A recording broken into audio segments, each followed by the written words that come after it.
दिमागी अमराज के लिए सिर्फ एक ही नाम, मारिया मेंटल हेल्थ क्लिनिक। आज ही दिमागी अमराज के लिए माहिर डॉक्टर से संपर्क करें। Maria mental health clinic, Mahatma Phule school के सामने, सिटी फंक्शन हॉल के पास, महावितरण कंपनी के बाजू में, जिंतूर रोड, परभनी। आज ही संपर्क करें। रविवार के दिन यह हॉस्पिटल बंद रहेगा। दोपहर में 1 बजे से 5 बजे तक हॉस्पिटल शुरू रहेगा। डॉक्टर तारिक अंसारी साहब, MBBS MD DPM। आज ही संपर्क करें। SK फर्नीचर लेकर आया है ओरिजिनल सागवान का सोफा सेट, पलंग, शोकेश, अलमारी, दरवाजे, चौखट और भी बहुत कुछ। SK फर्नीचर पर सभी प्रकार के फर्नीचर्स अवेलेबल है। हमने हमारे शोरूम की लोकेशन दरगाह रोड से बदलकर जाम रोड केनाल के पास की है।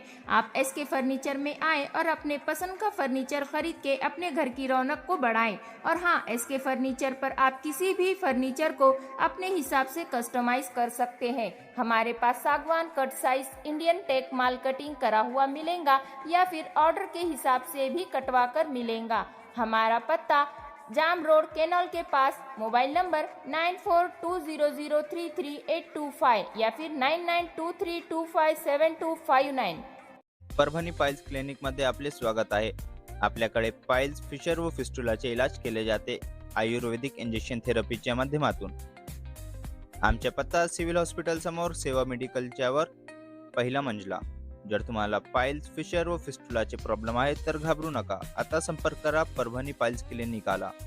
तुम्हाला फक्त एका आयुर्वेदिक इंजेक्शन मध्ये आराम मिळेल। 2-3 इंजेक्शन घेतले तर आता कोणलाही त्रास नाहीये आणि काही तकलीफ नाही, काही खाऊ शकतो मी आता। बिस्मिल्लाहिर्रहमानिर्रहीम। अस्सलाम वालेकुम व रहमतुल्लाहि व बरकातुहू। मुअज़्ज़िज़ हाज़रीन किराम, बुजुर्गान क़ौम और मिल्लत, इज़्ज़तदार माँ और बहनों, गयूर नौजवान साथियों, मैं आप तमाम का दिल की गहराइयों से शुक्रिया अदा करता हूँ कि आपने अपना कीमती वक्त निकाल कर आज परभनी के इस बल्दिया इंतखाबात की इंतखाबी जलसे में आपने शिरकत की। और ऐसे वक्त में इतनी बड़ी तादाद में आप लोगों का यहाँ पर जमा होना यकीनन हमारे हौसलों को बुलंद भी करता है और परभनी की आवाम को एक पैगाम देता है कि 15 तारीख के दिन इंशाअल्लाह ताला मजलिस इत्तेहादुल मुस्लिमीन के जो उम्मीदवार मैदान में हैं, 18 उम्मीदवार हैं, आप उन तमाम को अपनी दुआओं से और अपने वोटों से कामयाबी से हमकिनार करेंगे इंशाअल्लाह ताला। शहनशीन पर मौजूद सदर परभनी ज़िला मजलिस इत्तेहादुल मुस्लिमीन मोहम्मद गौस ज़ैन साहब, शेख मखदूम बिल्डर साहब, मोहम्मद मिनहाज अंसारी साहब, हाफिज मुंतजिब साहब, शेख अब्दुल्ला साहब, मौलाना शकील साहब, हाफिज अरबाज साहब, हैदराबाद के रुकन असम्बली मोहतरम जनाब मुबीन साहब और उनके साथ हैदराबाद से तशरीफ लाए तमाम मजलिस के मुअज़्ज़िज़ अराकीन, मजलिस इत्तेहादुल मुस्लिमीन के प्रभाग 11 के 4 पैनल के उम्मीदवार मोहतरमा आलिया अंजुम मोहम्मद गौस, शेख इमरान ज़ैन साहब, सैयद मतीन मोहसिन साहब, मोहतरमा समीना नाज रिहान खान। प्रभाग नंबर 2 के 4 पैनल के उम्मीदवार शेख मोहसिन शेख मूसा, सोफिया बेगम साहिबा जो बहू हैं बाबू जावेद भाई की, शेख हबीबा शेख, मोहतरमा शेख हबीबा शेख खदीर जो वालदा हैं शकील केजरीवाल की, मोहतरम जनाब शाहनवाज खान, मोहतरमा आमीना बी शेख नबीस साहिबा। वार्ड नंबर 9 से मजलिस के उम्मीदवार सैयद सबाउद्दीन सैयद अलाउद्दीन। प्रभाग नंबर 12 से मजलिस के उम्मीदवार सैयद मुजम्मिल सैयद इस्माइल। प्रभाग नंबर 12 से मोहतरमा जाकिरा बी शेर खां साहिबा जो वालदा हैं सिराज भाई की। प्रभाग नंबर 13 से शेख मुस्तकीम अब्दुल कुद्दूस, प्रभाग नंबर 14 से मुदस्सिर अंसारी साहब, प्रभाग नंबर 14 से शेख सुलेमान शेख अब्दुल्ला साहब, प्रभाग नंबर 14 से मोहतरमा रफिया बेगम गुलाब खान जो वालिदा है मुजम्मिल खान साहब की, प्रभाग नंबर 16 से मोहतरमा इरफाना बेगम बशीर साहिबा और प्रभाग नंबर 13 से मोहतरमा रेहाना भी कुदरत खान मजलिस के कायदे उम्मीदवार हैं। इनका एक का निशान रोड रोलर है। बाकी तमाम मजलिस के जो 17 उम्मीदवार हैं, प्रभाग नंबर 11 में 4 वोट डालना है आपको पतंग के निशान पर, प्रभाग नंबर 2 पे आपको 4 वोट डालना है पतंग के निशान पर इंशाअल्लाह। प्रभाग नंबर 12 में मजलिस के 2 उम्मीदवार हैं, पतंग के निशान पर आपको बटन लगाना है। प्रभाग नंबर 14 में 3 उम्मीदवार हैं, पतंग के निशान पर बटन लगाना है। और फिर प्रभाग नंबर 9, 12 और 16 में मजलिस के उम्मीदवार हैं, जहां पतंग का निशान दिखेगा और बटन दबाइए। और प्रभाग नंबर 13 में एक मोहतरमा रेहाना भी कुदरत खान साहिबा हैं, इनका निशान रोड रोलर है। कंफ्यूज मत हो जाइए, कंफ्यूज करने की पूरी कोशिश कांग्रेस पार्टी भी कर रही है, उद्धव ठाकरे भी कर रहे हैं, उनके छोटे से मिलिए उन्होंने, और दूसरी शिवसेना है, बीजेपी है और सीटी भी है और आटो भी है। तो कितने लोग हो गए? एक बीजेपी हो गई, 2 शिवसेना हो गए, एक राष्ट्रवादी हो गई, एक कांग्रेस हो गई, एक सीटी हो गया और एक आटो हो गया। कितने हो गए? 7। ये 7 मिलकर एक मर्द से मुकाबला करने आए। समझे आप? समझे नहीं समझे? फिर समझाता हूं। एक उद्धव ठाकरे, एक शिंदे, एक अजीत पवार, एक मोदी, एक कांग्रेस, एक आटो, एक सीटी, और पूरे ये समझ रहे कि 7 शेर को घेर लिए तो कुछ होता। देखो, शेर शेर ही होता। और तारीख हमेशा गवाह है कि जब कभी भी फसादात होते, पूरे एक होके हमला करते। तारीख गवाह है कि जब कभी भी नाजुक वक्त आता, सब एक हो जाते, हमको अकेला छोड़ देते। तारीख गवाह है परबनी की कि डेवलपमेंट अगर हुआ तो मुस्लिम और दलित इलाके में नहीं हुआ, क्योंकि हम एक नहीं हुए, वो एक हो गए। याद रखो आप मेरी इस बात को, क्योंकि ये लोग जानते हैं, ये 7 लोग जानते हैं ये कभी एक नहीं होना है इनको। अगर एक होंगे तो हमारी दुकान खत्म। आप एक हो जाओ, पूरे डेवलपमेंट के, तरक्की के, विकास के काम मजलिस के उम्मीदवार कामयाबी के बाद इंशाअल्लाह ताला करवाएंगे। ये 18 उम्मीदवार हैं, 17 का निशान पतंग का है, 1 का निशान रोड रोलर का है। तो मेरी आपसे गुजारिश है कि ना सीटी को कामयाब होने देना है। हाँ, सीटी बोडेकर की है और आटो गुत्ता का है, गुत्ता का है। अच्छा, हैरत अंगेज बात यह है कि सीटी और आटो, एक आटो में बैठ के सीटी बजा रहा, एक हाथ से पकड़ के सीटी बजा रहा, एक कमल को हाथ में पकड़ के ऑटो चला रहा, और एक घड़ी पहन के सीटी बजा रहा, और एक मशाल लगा के भी ऑटो और सीटी के साथ है। तो अच्छा, ये जो दोनों हैं सीटी और ऑटो, ये मुस्लिम बाहुल इलाकों में सीटी बजाने के लिए और ऑटो का मीटर डाल के चलाने के लिए उम्मीदवार खड़ा किए।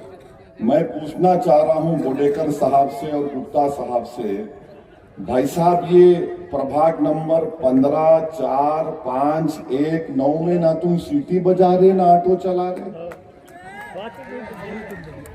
आप देख लो प्रभाग नंबर 15, 4, 5, 1, 9 में ना ऑटो है ना सीटी है, मगर मेरे घर के सामने सब आके नाच रहे,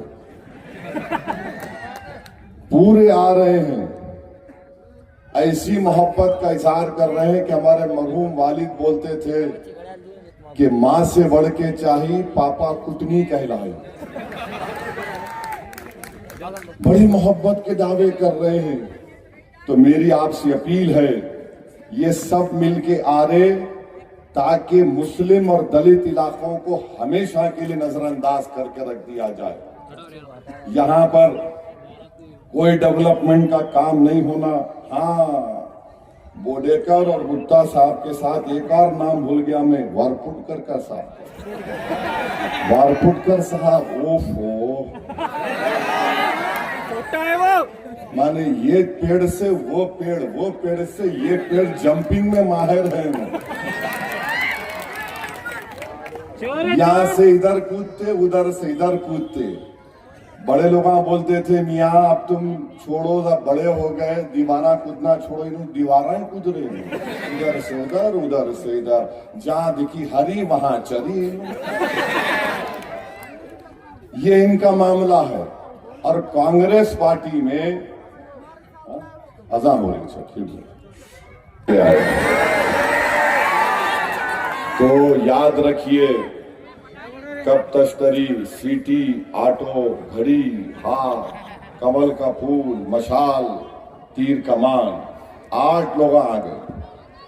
और पूरों का मकसद एक ही है कि आपकी आवाज, आपके इत्तेहाद के दुश्मन है ये 8 लोग, आपके वार्ड के तरक्की और विकास के दुश्मन रहे ये लोग।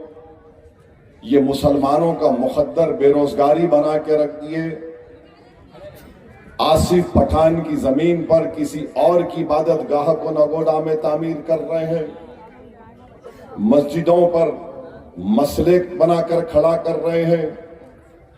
मेरी आपसे अदबन गुजारिश है कि 15 तारीख के दिन आप लोग एक सीसा पिलाई हुई दीवार की तरह मुत्तहिद होकर, पतंग के निशान पर बटन दबाकर इन तमाम ताकतों को, जो आपकी मजहबी तशख्खुस के दुश्मन है, जो आपके मस्जिदों के दुश्मन है, जो आपके हिजाब की मुखालिफत करते हैं, जो आपके बच्चों को तालीम याफ्ता देखना नहीं चाहते, जो आपके नौजवानों को रोजगार नहीं देना चाहते बल्कि उनको ड्रग्स की रास्ते पर डाल चुके हैं, मेरी आप सदवन गुजारिश है कि आप अपना एक कीमती वोट मजलिस इत्तेहादुल मुस्लिमीन के हक में इस्तेमाल करिए। और मैं जानता हूं कि बाबा जानी साहब भी डबल रोल अदा कर रहे हैं। बाबा जानी साहब जो है बोडेकर साहब के साथ भी है और वारपुटकर साहब के साथ भी है। मैं जानता हूं कि कोऑपरेटिव बैंक में दोनों तीनों भाई मिलके साथ साथ थे, तो इन पे भी नजर रखिए। और जितने कांग्रेस के उम्मीदवार हैं पूरे के पूरे, अगर खुदा ना खास्ता जीत जाएंगे, ये लोग बीजेपी, शिवसेना, अजीत पवार जो मिलकर महाराष्ट्र में सरकार चला रहे हैं, उनकी तायीद करेंगे। तो अगर आप अपने 18 कैंडिडेट को जिताएंगे, और ये यकीनन मुमकिन है, ये नामुमकिनात में से नहीं है, ये मुमकिन है, और मुझे यकीन है कि आप अपना एक एक वोट का सही इस्तेमाल करेंगे। अगर आप इन 8 ताकतों के साजिश का शिकार हो जाएंगे खुदा ना खास्ता, तो आपका वोट जाये हो जाएगा। याद रखिए, अपने वोट को जाये होने से बचाइए। मुत्तहिदा तौर पर मजलिस इत्तेहादुल मुस्लिमीन के हक में अपना वोट दीजिए। 2019 में अली खान टिकट लड़े, इलेक्शन लड़े, गौस जैन साहब को टिकट नहीं मिला। 8 दिन नहीं हुए इलेक्शन खत्म होके उनको लाठी मार दिए, एनसीपी में चले गए। अब वार्ड नंबर 2 से राष्ट्रवादी कांग्रेस अजीत पवार गुट से लड़ रहे हैं। आप जानते हैं वार्ड नंबर 11 में बाई इलेक्शन हुआ, अब्दुल जावेद साहब को हम तायीद करे, वो जीते। जीतते ही 8 दिन के अंदर उन्होंने आवाम के भरोसे को तोड़कर, धोखा देकर राष्ट्रवादी में जाकर अजीत पवार के हाथ के ऊपर बैत लेके उनके मुरीद हो गए। तो ये अजीत पवार क्या है? आप जानते हैं कि हमारे मुल्क में नरेंद्र मोदी की सरकार ने, जिसमें अजीत पवार भी शामिल है, शिंदे भी शामिल है, चंद्राबाबू नायडू, कुमारास्वामी, नीतीश कुमार, चिराग पासवान, कुमारास्वामी, जयंत चौधरी, कुशवाहा, ये सब मिलकर बाबा साहिब अम्बेडकर के बनाए हुए संविधान के खिलाफ एक ऐसा कानून बनाया है जिसके जरिए से मस्जिद को आपसे छीनी जा सकती है, जिसके जरिए से कब्रिस्तान को बंद कर दिया जा सकता है, जिसके जरिए से ईदगाह और दरगाहों पर कब्जा किया जा सकता है, जिसके जरिए से ये कानून ये कहता है कि मुसलमानों के जो वक्फ बोर्ड क्या है, मुसलमानों के लिए एक इबादत गाह की तरह है। जैसा हमारे हिंदू भाइयों के मंदिर हैं, उसमें कोई गैर हिंदू मेंबर नहीं बन सकता। तो नरेंद्र मोदी ने कह दिया कि नहीं, मुसलमानों के धर्म संस्थाओं में हम गैर मुस्लिम को मेंबर बनाएंगे। आप सोचिए, अगर परभनी की डिस्ट्रिक्ट वक्फ कमेटी बनेगी या किसी मस्जिद की कमेटी बनेगी, तो महाराष्ट्र वक्फ बोर्ड, क्योंकि अब इलेक्शन नहीं है वक्फ बोर्ड में, एमएलए, एमपी, बार काउंसिल का, मुतवल्ली का खत्म, नॉमिनेशन होगा, यानी नामजद करेंगे। और ऐसे लोगों को नामजद करेंगे, अगर उनको बोल दिया जाए कि देखो खड़ी धूप है, 40 डिग्री का टेम्परेचर है, मगर तुम कहना रात है और बड़ी सर्दी हो रही, तो बोलेंगे यस, हम बोलेंगे। इसीलिए आपसे कह रहा हूं कि ऐसा काले कानून बनाने में अजीत पवार की पार्टी ने नरेंद्र मोदी का साथ दिया, जिसके दिल में वक्फ की जायदाद की तकलीफ होगी, फिक्र होगी। और मुझे यकीन है कि आज भी हम में मिली हमियत हमारी जिंदा है। और महाराष्ट्र में एक बहुत बड़ा इलेक्शन हो रहा है। ये ऐसे काले कानून के बनने के बाद अगर आप ऐसे वक्त में अपनी नाराजगी का इजहार अपने वोट से नहीं करेंगे, तो फिर ये मस्जिदों को अगर अल्लाह जबान देगा तो वो पुकार पुकार कर तुमसे कहेगी कि जब वक्त आया अपनी नाराजगी का इजहार करने के लिए, तुम खामोश बैठ गए या तुमने जालिमों का साथ दिया। मेरे अजीज दोस्तों, मेरे बुजुर्गों, मेरी इज्जतदार माँ और बहनों, मस्जिद आपकी और हमारी है। इसका तहफ़्फ़ुज़ सिर्फ उसको आबाद रखने से नहीं, बल्कि उसका तहफ़्फ़ुज़ ये भी होता है कि अगर कोई उसके लिए बुरी नजर देख रहा है तो हम पहले से उसका तहफ़्फ़ुज़ करना शुरू कर दें। और जमहूरियत में, लोकशाही में बेहतरीन तरीका अपने वोट का इस्तेमाल है। वोट का इस्तेमाल करिए और पैगाम दीजिए दिल्ली के उस बादशाह जिसका नाम मोदी है कि तुमने काला कानून बनाया अजीत पवार के साथ मिलकर, हम तुम्हारा साथ नहीं देंगे। दूसरी तरफ कोई बोलेगा उद्धव ठाकरे है, तो उद्धव ठाकरे ने बहैसियत मुख्यमंत्री महाराष्ट्र के विधानसभा में खड़े होकर कहा था कि मुझे फख्र है कि मेरी पार्टी ने बाबरी मस्जिद को शहीद किया था। ये आप पर छोड़ता हूं, जो जो सच है बयान कर रहा हूं, वोट डालना आपका काम है। मैं तो एक दीवाने की तरह हर जगह बोलता हूं, बदनाम हो जाता हूं। लोग मुझ पर उंगलियां उठाते हैं, लोग क्या क्या बोलते हैं, मगर मेरा काम, मेरी जिम्मेदारी निभाना है, हम निभा रहे हैं। क्योंकि कल के दिन को ये ना बोले कि हमको कोई आके नहीं बोला। मैं बोल रहा हूं आपके सामने, उद्धव ठाकरे के साथ उनका भाई आ गया, क्या उसने नहीं कहा था कि अजान बंद करनी चाहिए? आपने याद है, ये नहीं मालूम मुझे, याद अगर है, देखिए पार्लियामेंट का इलेक्शन हुआ, आपने किसको वोट दिया? इसलिए उसको वोट दिया क्योंकि आपके पास कोई ऑप्शन नहीं था, मुतबादिल नहीं था। आपने देखा कि किसमें जहर कम है, मगर याद रखिए जहर सब में बराबर है, जहर सब में बराबर है, कोई कम ज्यादा का सवाल नहीं है। इन्हों सत्ता में है, उनकी पार्टी की तोड़े बोल के उन्होंने जरा खामोश बैठे हुए, वरना जब सत्ता में थे तो क्या क्या जहर अफशानी करते थे वो दुनिया जानती है। तीसरी जानिब कांग्रेस है। कांग्रेस पार्टी आए दिन मुझको गालियां देती है, मुझे कोई फर्क नहीं पड़ता, इज्जत देने वाला मेरा अल्लाह है और अल्लाह ही इज्जत देता रहेगा। मगर बताना यह है कि सुप्रीम कोर्ट में एक 8 दिन 6 दिन पहले 5.5 साल के बाद सुप्रीम कोर्ट ने बाज लोगों को जमानत दी, 2 नौजवानों को जमानत नहीं दी।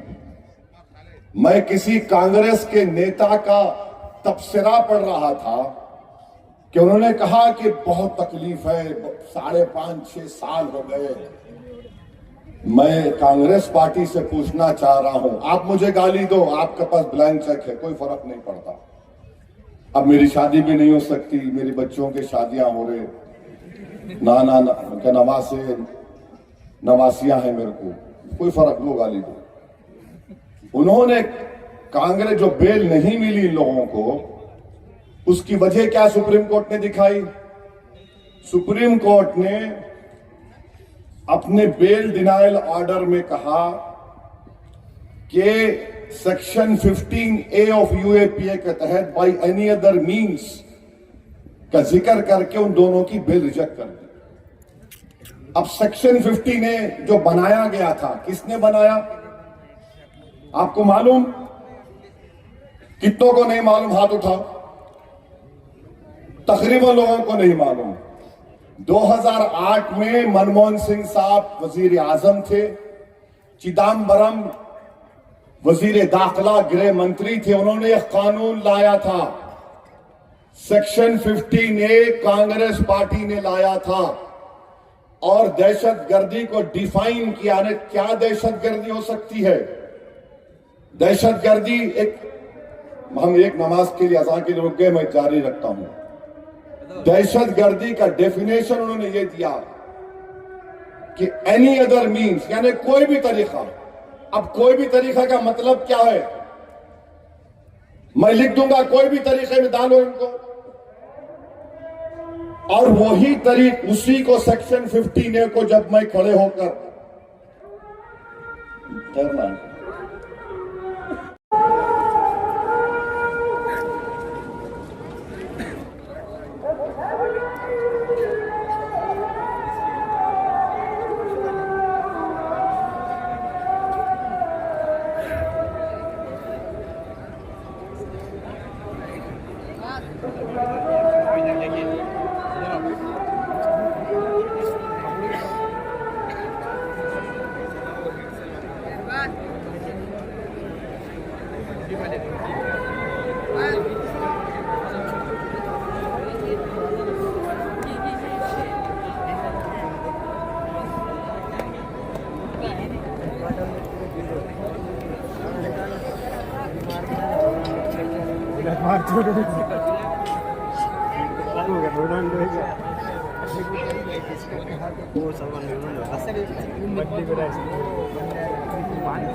भी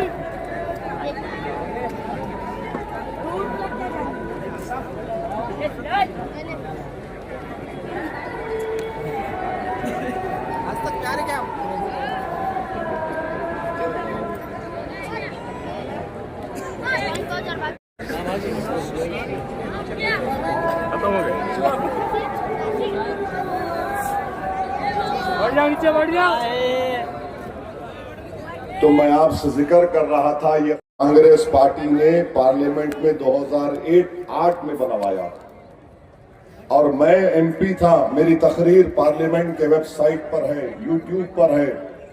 मैं इसी का हवाला देकर 15A का हवाला देकर कहा था कि इसका इस्तेमाल मुसलमान, दलित, आदिवासियों पर होगा। बल्कि एक मशहूर राइटर है अरुंधति राय का मैंने जिक्र किया कि वो भी पकड़ी जाएगी। 180 दिन का डिटेंशन उसमें है, पुलिस को इख्तियार हासिल है। 30 दिन, 60 दिन, 90 दिन नहीं, 180 दिन। आप बताओ, दुनिया में कोई, रशिया में भी नहीं 180 दिन का डिटेंशन, न अमेरिका में के पेट्रियट एक्ट में है। यह कांग्रेस पार्टी ने बनाया। अब बोलो कांग्रेस पार्टी वाले, बाबा जानी तो खैर नहीं बोलेंगे।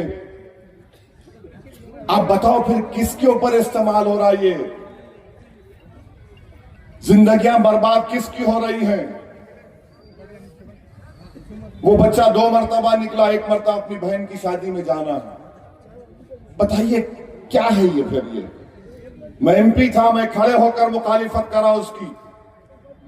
और आज जो लोग मेरी तकरीर सुनकर, कई वकील सुप्रीम कोर्ट के दिल्ली के फोन करके बोले, असदुद्दीन ओवैसी आपने 2008 में बात कही थी। मैंने कहा शुक्रिया, कम से कम आपकी आंख इतने साल के बाद खुली। आप समझ रहे थे कि एक शेरवानी पहनने वाला जिसम चेहरे पे दाढ़ी, सर पे टोपी है तो खाली उन्हें जज्बाती बात कर सकता है। अल्लाह ने मुझे तालीम दिलाई, अल्हम्दुलिल्लाह। थोड़ा बहुत कानून जानता हूं, मुझे मालूम था कि इसका इस्तेमाल किस पे होगा। चिदम्बरम क्या बोले, नहीं केस डायरी देख के होगा। अरे केस डायरी तो पुलिस वाला लिखेगा ना। और एक सर्वे हुआ था CSDS का, दिल्ली में एक NGO है, उन्होंने कहा था कि 80% से ज्यादा पुलिस वाले ये सोचकर इन्वेस्टिगेशन करते कि मुसलमान है तो बराबर करा होगा। और यही नुकसान हो रहा हमको। फिर बंबई में, मुंबई में ट्रेन ब्लास्ट हुआ, कांग्रेस की हुकूमत थी, उनका मुख्यमंत्री RR पाटिल राष्ट्रवादी के, 185 भारत के नागरिक मारे गए, उन 11 मुसलमानों को पकड़ा गया, 19 साल जेल में थे। 19 साल। 9-10 महीने पहले बॉम्बे हाईकोर्ट ने कहा कि वो बेकसूर हैं। 11 बच्चे 19 साल के बाद जेल से निकलकर पूछ रहे हमारा कसूर क्या है, बताओ कांग्रेस पार्टी। मरने वाले 180 लोग जो बम ब्लास्ट में मरे, वो पूछ रहे हैं बताओ अजीत पवार, बताओ कांग्रेस पार्टी वालों, हमारे अजीजों को किसने मारा था। ये 11 जो मुसलमान पकड़े गए, इनका नाम, चंद नाम लिख के रखा। बोलता हूं, सज्जाद अंसारी जब जेल को गए, बीवी हामिला थी, वो बयान दिए मीडिया को कि मैं जेल में था, मुझे बेटी पैदा हुई। जब बेटी थोड़ा बड़ी तो मैं उसको या तो कोर्ट में देखता था या जेल के सलाखों के पीछे से उसको देखता था। सोचो आप, अल्लाह ने हम तमाम को औलाद दी। एक बाप मैं भी हूं, आप भी होंगे। अगर तुम जेल में होगे और तुम अपनी औलाद को नहीं देख सकोगे, वो खुशी भी नहीं मिली सज्जाद अंसारी को। एक कमाल अंसारी मधुबनी बिहार के, मुंबई में नहीं थे, पकड़ कर लेकर गए। कोविड में इंतकाल हो गया, बेचारे को मौका भी नहीं मिला कि जिंदगी में उसको मालूम हो जाता कि वो बेकसूर है। आसिफ खान 32 साल के थे, उसकी बेटी जलगांव में, उनकी बीवी कह रहे कि मेरी बेटी की निस्बत नहीं होती थी, शादी का रिश्ता जाता तो लोग बोलते इसका बाप दहशतगर्द है, जेल में है। नवीद हुसैन खान, मोहम्मद अली शिवाजी नगर मुंबई में, वो कह रहा है कि मेरी खोली 120 स्क्वायर फीट की थी। कांग्रेस की सरकार ने चार्जशीट में लिख दिया कि 120 स्क्वायर फीट में 12 दहशतगर्द मीटिंग करते थे। अरे वहां 4 लोग नहीं खड़े रह सकते। 19 साल बर्बाद हो गए मोहम्मद अली के। बोलो कांग्रेस पार्टी इसका जिम्मेदार मैं हूं, बोलो बी टीम जिम्मेदार है, बोलो तुम। अरे तुम्हारे जुल्म की दास्तान पंडित नेहरू से शुरू करके मनमोहन सिंह तक खत्म करने को मैं तैयार हूं। तुम कोई वक्त बता दो मेरे को, 10 मिनट दो, तुमको चुल्लू भर पानी में डूब मरना पड़ेगा, तुम्हारी ऐसी दास्तान है। मेरे अजीज दोस्तों और बुजुर्गों, ये और हमको गाली देते तो किसी शायर ने अच्छा कहा, अच्छा हाँ 2019 में अमित शाह फिर यूएपीए कानून को तरमीम करे। वो कानून ये बोलता है कि एनआईए का कोई इंस्पेक्टर दिल्ली में बैठकर किसी परभनी के किसी बच्चे को टेररिस्ट घोषित कर सकता है। एनआईए का कोर्ट की सजा की भी जरूरत नहीं है, उन्हें नोटिफिकेशन निकाल सकता है टेररिस्ट है। उसकी मुखालिफत मैं किया, मैं इम्तियाज जलील दोनों थे। 2019 के चुनाव के फौरन बाद जो पार्लियामेंट का सेशन हुआ, अमित शाह कानून लेकर आए। आपको मालूम कौन साथ दिया? बीजेपी का, कांग्रेस पार्टी। वोट डाली, मोदी के इस काले कानून के साथ वोट डाले। मैं इम्तियाज जलील, वो जो तरमीमात थे उसके खिलाफ हमने नोटिस दी और स्पीकर बोलते थे ओवैसी तुम तुम्हारी तरमीम मूव कर रहे। मैं कहता था हां सर मूव कर रहा हूं। मेरा मकसद यह था कि सेकुलर पार्टियों को बेनकाब करूं दुनिया के सामने, जो आकर मुसलमानों के दरमियान में बोलते कि हम बड़े सेकुलर हैं। हमारी बर्बादी की दास्तान ये लोग लिखते हैं। नौजवानों को जेलों में डालकर सड़ाने का कानून ये लोग बनाते और फिर तायीद भी करते मोदी अमित शाह की। और जब चुनाव आता तो ओवैसी बी टीम हो जाता। मैं तमाम तरमीमात पर अपोज किया, मुखालिफत किया। स्पीकर ओम बिरला साहब थे, आज भी है। उन्होंने हंसते हुए कहा ओवैसी तुम ये भी तरमीम को मूव करोगे? मैंने कहा हां सर। तो मुस्कुराकर ओम बिरला साहब ने कहा रे तुम तो 2 लोग हो ना।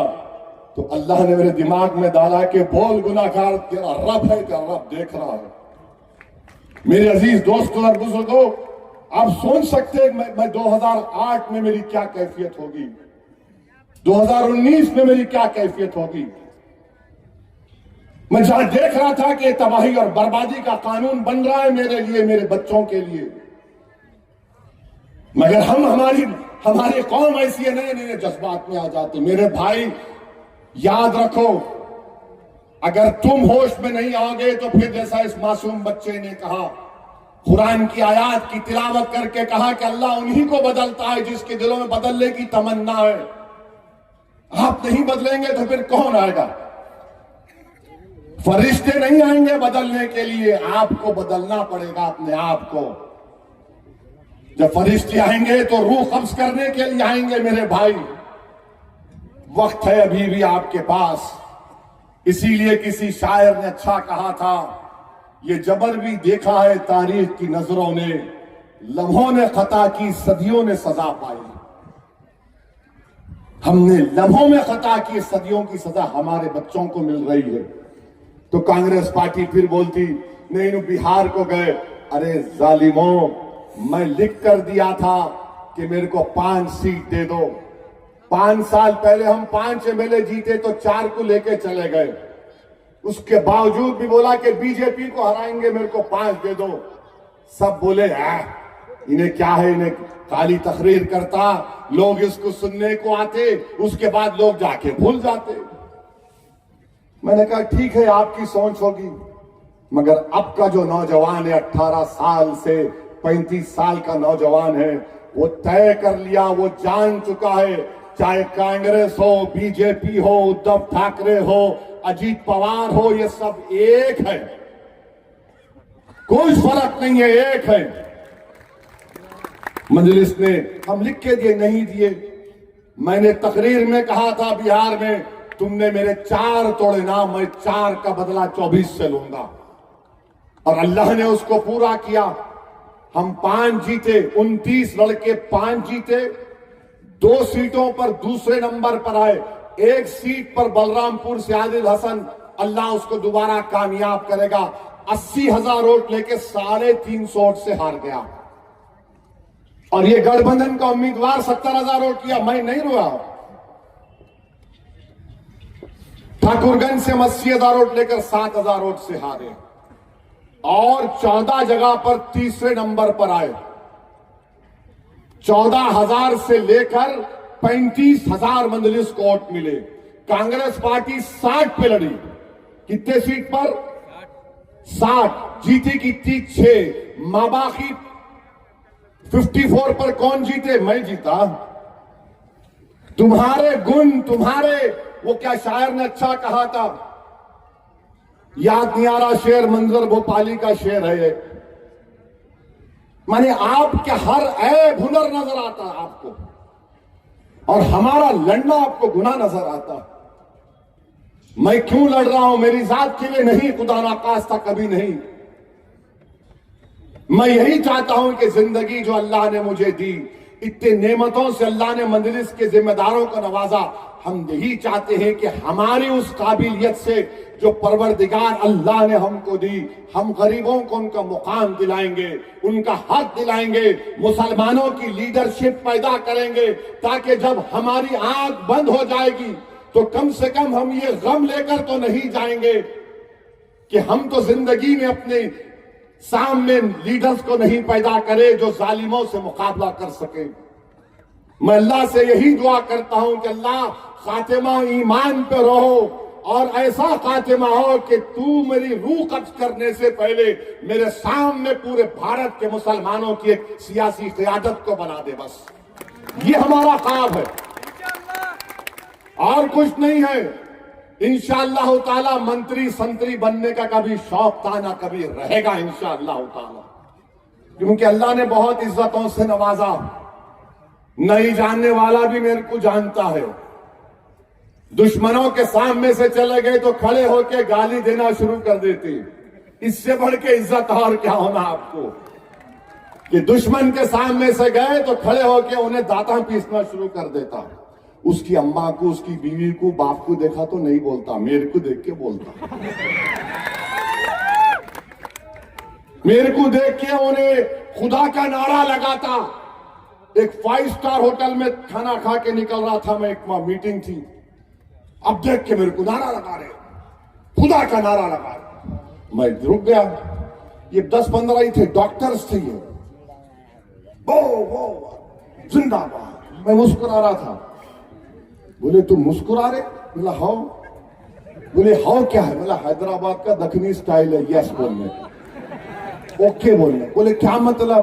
बोला बाबू इससे बड़ी खुशी क्या होगी कि तुम दूल्हे भाई को देख के खुदा का नारा लगा। बोले यार तेरी जबान है या तलवार है? मिला, फिर हाथ मिला, हाथ मिला लिए। बोले नंबर दोगे? मिला, नंबर लो। बोले फिर देख के नारा लगाएंगे? अब नहीं। अब देखो क्या हो रहा है तमाशा देश में। इलेक्शन लड़ना तो गुनाह है कांग्रेस पार्टी की नजर में, क्योंकि वो ही हरा सकते। अरे 3 मर्तबा मोदी देश का प्रधानमंत्री बना तो क्या मुसलमान जिम्मेदार है? मैं आपसे एक सवाल कर रहा हूं, 2014, 2019, 2024 के पार्लियामेंट के इलेक्शन में आपने बीजेपी को वोट दिया क्या? कितने नहीं दिया? हाथ उठाओ। मोदी कैसे बना? फिर वोट कैसा बना? मैं बोला आपको, मेरे पास कोई फरिश्ते तो नहीं है, ना मौकिल है ऐसा पढ़ के करे ऐसा। अरे तुम नहीं हरा सक रहे, तुम उसको हरा नहीं सक रहे। नहीं हो ऐसे ही बोलो, मेरे क्या करने का? बोलो अगर तुम्हारे दिल की भड़ास निकलती मेरा नाम लेने से, और बोलो। तुम्हारे को अपनी बीवी को देख के सुकून नहीं मिल रहा, मगर मेरे को बोल के सुकून मिल रहा, बहुत अच्छा है। तुम्हारे घर में माँ बाप को देख के दिल को सुकून नहीं मिल रहा, मगर मेरे को गाली दे के मिल रहा, बहुत अच्छा है। मेरे को कोई फर्क ना, मेरे कोई कपड़े पे आ गया बेचारा मेरे। नहीं, ये क्या है, नाथूराम गोडसे भी टुई था। नाथूराम गोडसे टुई था, समझो बात को, नहीं बोल सकते यहाँ पे। समझे नहीं समझे? तो उसको भी कपड़ों को देखने का शौक था। ये उनकी औलाद है, ये क्यों उनकी सोच इसमें आ गई। और जो लोग अपने माँ बाप को घर में लड़ता हुआ देखते, वो औलाद गाली देती, तो ये बेचारा उसका बचपना कैसा गुजरा नहीं मालूम, क्या क्या हुआ नहीं मालूम उस पे। तो मेरे अजीज दोस्तों और बुजुर्गों, मैं आपसे अपील कर रहा हूं, और परभनी की बहुत सी जनता हैदराबाद में अपने रोजगार के सिलसिले में रहती है, मैं उनसे और उनके अफराद खानदान से कहना चाह रहा हूं, दारुस्सलाम के दरवाजे 24 घंटे आपके लिए खुले थे और खुले रहेंगे हमेशा। आप कभी भी आ सकते हमारे पास। हैदराबाद आपका है और हैदराबाद आपका हिस्सा रहेगा। और फिर मेरे अजीज दोस्तों और बुजुर्गों, हम हजरत पुलिस से पूछना चाह रहे हैं, ये हमारे जो बंडी पे लोग, गरीब लोग कारोबार करके दिन को 200 रुपए 100 रुपए कमाते, उनको हो बिल्कुल अच्छा भाई, ये बसमत रोड, शिवाजी नगर, कल्याण नगर में बंडी लगाए तो क्या कोई शहरियत का सबूत देना पड़ेगा?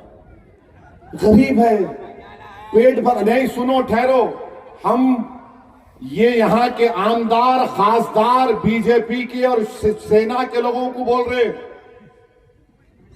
भारत की सरकार का पार्लियामेंट का कानून है नेशनल हॉकर्स एक्ट, वो ये कहता है कि फुटपाथ पर बैठकर कारोबार किया जा सकता है, चाहे बैठकर या बंडी पर।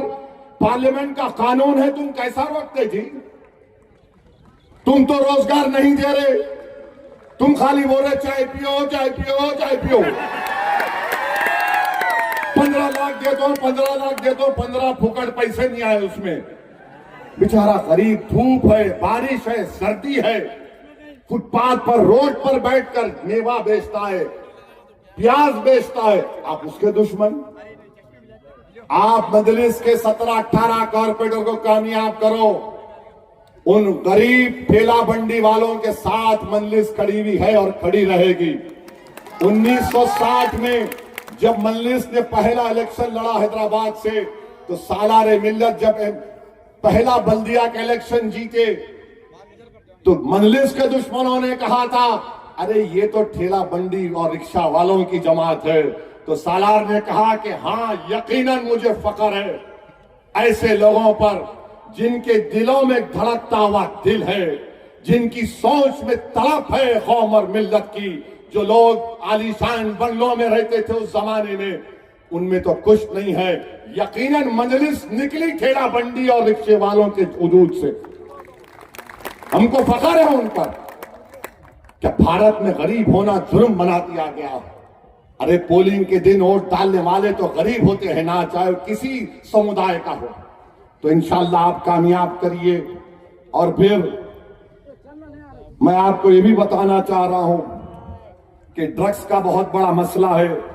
हम कलेक्टर साहब से, एसपी साहब से बोल रहे हैं कि खत्म करो, ये देश को दीमक की तरह खा रहे हैं। ड्रग्स का ताल्लुक टेररिज्म से है, समझो, ड्रग्स का ताल्लुक टेररिज्म से है। कौन है ये ड्रग्स बेचने वाले? क्यों नहीं पकड़ते इनको आप? अरे पकड़ो ना इन जालिमों को जो पूरे परभनी के नौजवान बच्चों की जिंदगियों को बर्बाद कर रहे हैं, मगर ड्रग्स के कारोबार में मुलविस है।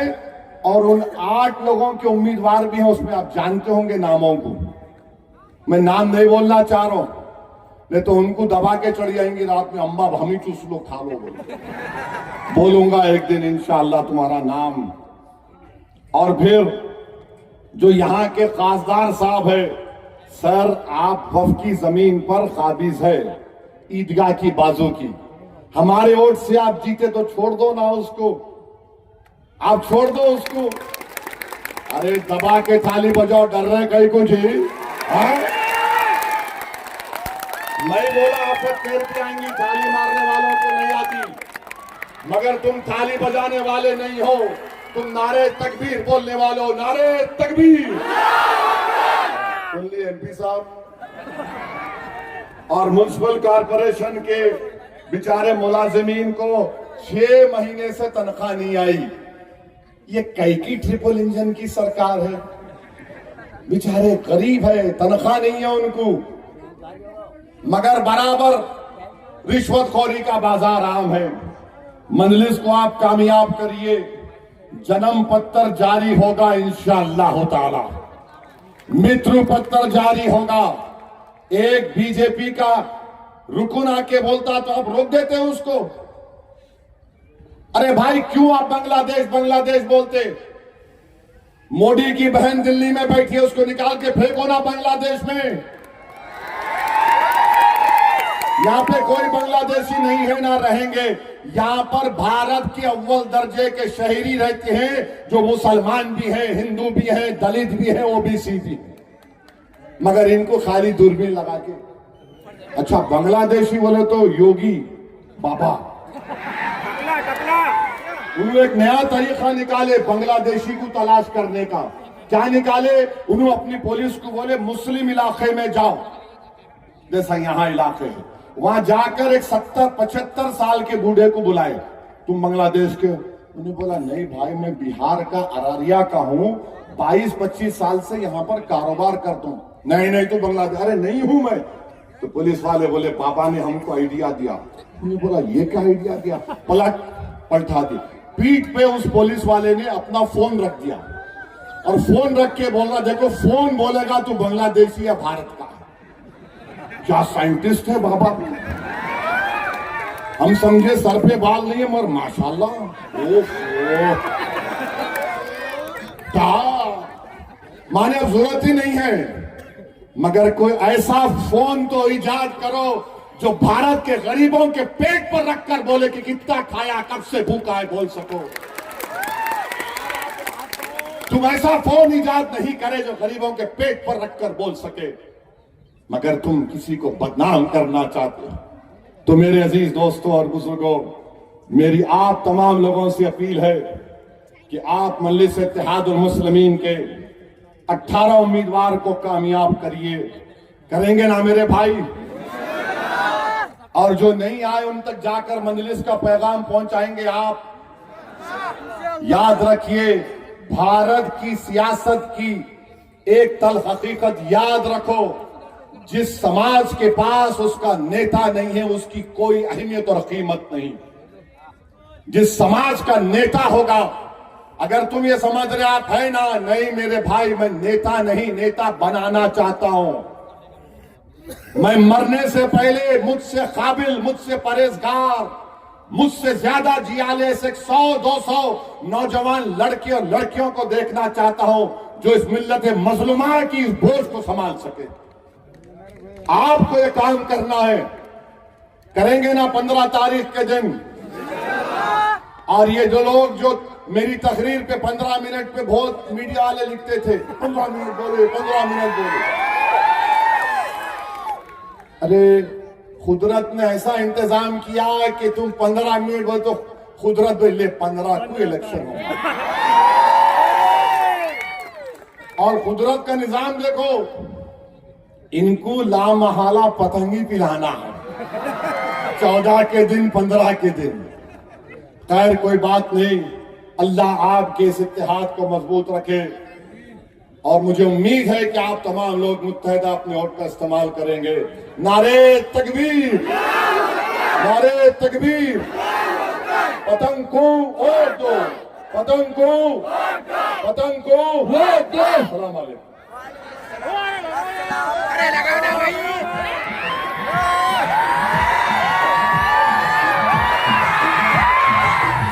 एम्स हॉस्पिटल अपना कॉर्नर परभनी में 100 बेड का अत्याधुनिक अस्पताल। महाराष्ट्र शासन सार्वजनिक आरोग्य विभाग निरोगी सगरू जीवन 1356 बीमारियों पर फ्री में वैदिक के उपचार। 4.5 लाख रुपए का बीमा संरक्षण, हर कुटुंब के लिए 5 लाख रुपए का बीमा संरक्षण। आयुष्मान भारत प्रधानमंत्री जन आरोग्य योजना व महात्मा ज्योतिराव फूले जन आरोग्य योजना का लाभ जरूर उठाएं। एम्स हॉस्पिटल आपकी सेवा में 24 घंटे। हमारा पता अपना corner doctor Zakir Hussain road Parbhani.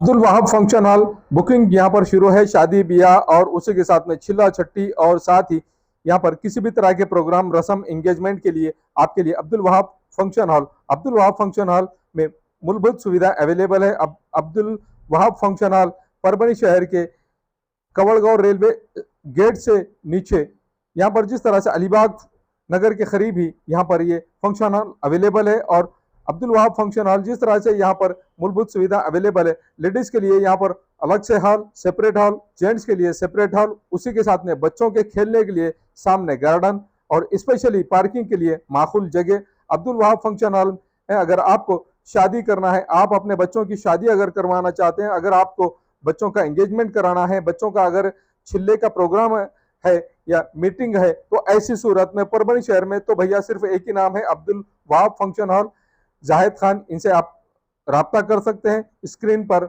दोनों भी कॉन्टैक्ट नंबर दिए गए हैं। अगर आप बुकिंग करना चाहते हैं, अगर आपके घर में शादी है, अगर आपके घर में छिल्ला है, तो ऐसी सूरत में आप अब्दुल वहाब फंक्शन हॉल में अपने प्रोग्राम की बुकिंग कर सकते हैं और बुकिंग के लिए स्क्रीन पर नंबर दिए गए हैं। परभनी शहर का मशहूर beauty parlour Sana beauty parlour. हमारे यहाँ facial, eyebrow, waxing, pedicure, manicure, hair cutting, hair colour, hair straightening, keratin, hair smoothing, hair spa, body spa, कान टोचना, मेकअप, दुल्हन मेकअप सभी किए जाते हैं और वो भी बेस्ट क्वालिटी के साथ कम दाम में। एक बार जरूर आएं और सेवा का मौका दें। सना ब्यूटी पार्लर, खान साहब के बिल्डिंग के पास, आइजॉन मॉल के पीछे, दरगाह रोड, परभनी। Mobile number 9730200824।